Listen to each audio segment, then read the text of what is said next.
Show must go on. A zrazu typek zastavil a hneď Korán. Dáme rýchly opis situácie. Pošli sme do Uzbekistanu, pobili sa o nás taxikári, jeden nás zobral, i tak sme mu zaplatili viacej, lebo plakal. Dohodli sme sa na cene, on nás vyložil a že no dajte. 80 000 bola pôvodná dohoda, 100 000 sme mu dali, hej. Ale to je v prepočte Euro 50 naviac. Euro 50 naviac. Na dvoch, to je dobré. Ich miestnych uzbekistánskych somov.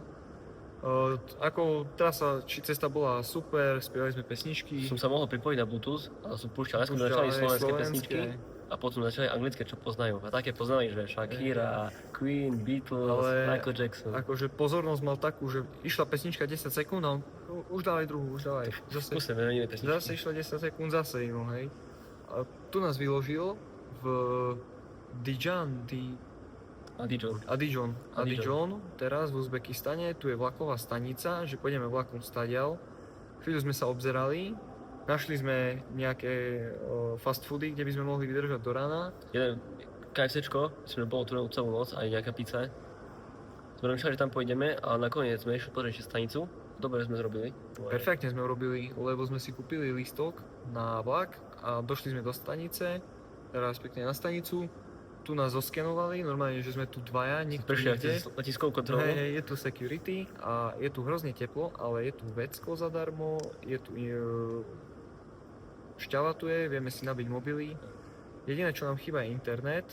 Ale to už riešime, to už je v procese riešenia. Treba tu uzbekistánske číslo na SMS-ku. A my sme si nekúpili SIM karty zatiaľ, chceme až v Taškente. Zatiaľ nemáme ani data, nič, takže riešime to. Čiže to je ešte taký problém. Máme nakúpené kopu vody, máme čo jesť. Jesť máme suchare. Hej, a o 6 nám ide vlak. Tak. Čiže asi prečkáme tu. Jediný problém je, že tu je teplo, ani tu internet. Ale internet bavíme a teplo snad sa ochladí v noci. Vonku, hej, vybehneme, ale... Bude dobre. A dokonca nás tu aj strážia, čiže môžeme spokojne spať a nikto nám nič nezabere. Akože vážne, sú tu dva SBSkári a tu dvaja v celej budove. A mali sme ešte aj debatu o miestnom náboženstve, samozrejme, hneď v taxiku. Hrala pesnička Queen. Show must go on. A zrazu typek zastavil a hneď Korán začal, spustil. Hej, že či vieme, čo to je? Že hej, a začal recitovať. Takže nám dal takú kultúrnu vložku. Tak. Ak ťa tieto videá bavia, tak nás určite sleduj a celé časti nájdeš na našom YouTube.